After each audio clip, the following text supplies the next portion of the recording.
karena ini yang menentukan masa depan gitu, karena ini yang menentukan masa depan. Dan alhamdulillah saya termasuk salah satu yang dikaderkan untuk program ekonomi, dan saya waktu itu 2010 dikuliahkan di Institut Koperasi IKOPIN gitu, dan mengambil jurusan manajemen keuangan. Dan alhamdulillah, dan memang waktu itu di tahun 2010 adalah kami melihat Idrisiyah di bawah bimbingan Syekh Muhammad Fathur Rahman waktu tahun 2010 sudah mulai expand dari sisi pengembangan bisnisnya, karena beliau itu melihat ketika akan berkembang, kita kan selalu banyak bisnis-bisnis itu mau berkembang tanpa fondasi yang kuat. Nah, Idrisiyah ketika itu di bawah bimbingan beliau, yang paling kita garis bawahi adalah pesantren itu kan punya potensi, punya modal. Yang pertama adalah ketokohan, betul tidak Bapak? Ketokohan itu adalah kekuatan dari pondok pesantren. Ya, saya sering waktu itu ketika kita opop kurang lebih ke bagian berapa ya? 1000 pesantren waktu itu ya, magang. Ketika diskusi dengan para pimpinan pesantren atau dari perwakilan pesantren, kekuatan sesungguhnya kita pertama adalah ketokohan. Gitu. Saya yakin setiap ada pesantren pasti ada tokoh yang dihormati, dihargai, ditakzim. Cuma satu sisi kelemahannya adalah sistem manajemen. Betul Bapak Ibu? Ini yang menjadi PR besar. Dan 2010 itu kenapa bisa berkembang? Kami masih ingat waktu itu Syekh Muhammad Fathur Rahman menyampaikan bahwa ke depan kehormatan dari sebuah organisasi itu tidak cukup pada tokoh, tapi manajemen yang profesional itulah yang harus dibangun. Nah, ini yang menjadi catatan ketika kami berdiskusi dengan para pimpinan pesantren, dan itu betul katanya yang menjadi PR besar. Karena rumus apapun dalam pengembangan bisnis, dalam pengembangan bisnis, rumus yang utamanya adalah pengen maju adalah bangun manajemen profesional. Apalagi di era kecepatan sekarang gitu. Nah, apa yang terjadi di Idrisiyah? Idrisiyah itu sangat terbuka Bapak Ibu sekalian, tidak menutup diri dari para profesional yang ingin memberikan pengalaman, atau dalam bahasa kami itu berkhidmat. Jadi tidak menutup diri. Maka di kami hari ini tidak penggabungan antara para organik, kalau saya kan organik Pak, saya organik, kemudian disupport banyak kan masyarakat, banyak jamaah yang punya pengalaman-pengalaman, itu digabungkan. Karena pesantren itu punya budaya, punya culture, punya kelebihan tadi, kemudian disupport dengan manajemen profesional, itu bisa dibangun dari kaderisasi, kemudian percepatannya adalah naturalisasi.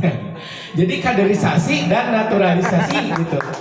Nah, itu caranya yang saya lihat, karena hanya kaderisasi itu bisa tumbuh, tapi kalau pengen cepat bisa main di Piala Dunia, naturalisasi.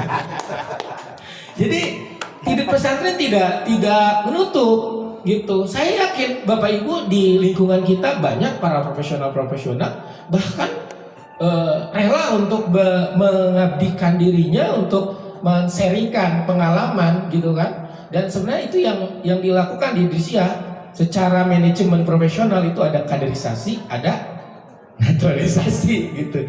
Ini sehingga manajemen itu semakin kuat. Nah, beberapa hal yang menjadi catatan di program pengembangan di Idrisiyah itu memang kebetulan saya dari tahun 2010 itu ikut masuk di pengembangan ekonomi. Ketika kami di manajemen itu tidak lepas dari dua hal yang memang selalu menjadi patokan pegangan kami. Yang pertama adalah manajemen profesional itu adalah langkah awal. Sehingga ketika memulai bisnis itu kemarin saya juga disampaikan ya Pak Haji, bisnis itu harus pinter ngitung tapi ulah hitung-hitungan gitu. Jadi hari ini banyak yang gara-gara contoh misalkan kasusnya di Oppo Ajengan, banyak bikin usaha itu karena ego pribadi.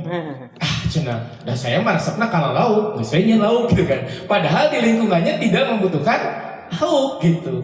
Nah itu hal-hal yang ketika membangun bisnis itu karena kebanyakan ego personal. Dah saya mah iya, padahal tidak melihat. Sekalipun memang terkadang potensi itu bisa hadir dari passion kita gitu, tapi harus melihat pasar. Gitu. Nah itu beberapa catatan-catatan yang penting ketika akan memulai bisnis, pengembangan bisnis. Saya juga belajar dari beliau Pak Haji Heru. Itu dari dulu beliau juga istilahnya organisasi tukang lotek. Jadi tukang lotek tuh sampai masak sendiri ya Pak. Dan yang paling ini kita sering diundang ke rumahnya, cobain dulu masakan ini cocok nggak? Soalnya kita tuh tester gitu. Jadi dari mulai bisa masak sampai sekarang beliau sudah membuat manajemen tersendiri PT Budak Letik bisa ngapung. Tepuk tangan dulu. PT-nya Budak Letik bisa ngapung. Dan hari ini ketika bisa pengembangan adalah rumusnya tidak ada lain, manajemen profesional. Gitu. Jadi Bapak Ibu sekalian, itu yang saya dapat pelajari di Idisia. Kebetulan mohon doanya dari semuanya, mudah-mudahan saya juga bisa istiqomah untuk tetap berkhidmah di pondok pesantren. Dan beberapa hal mungkin nanti kita diskusi saja ya sambil mengalir. Intinya mudah-mudahan ke depan kita bisa sama-sama berkembang biak, bukan berkembang beak. Berkembang biak, berkembang baik gitu ya. Kemudian tadi prinsipnya kita berkolaborasi, bukan bersaing tapi bersanding. Kalau bisa ke depan kita saling menggandeng dan menggendong gitu ya. Jadi ada yang digandeng, bisa jadi nanti ada yang gendong. Intinya ayo kita bersatu, bukan bersatu satu-satu ya, bukan bersatu, tapi kita bersama-sama dalam rangka kepentingan umat. Itu saja, terima kasih. Assalamualaikum warahmatullahi wabarakatuh.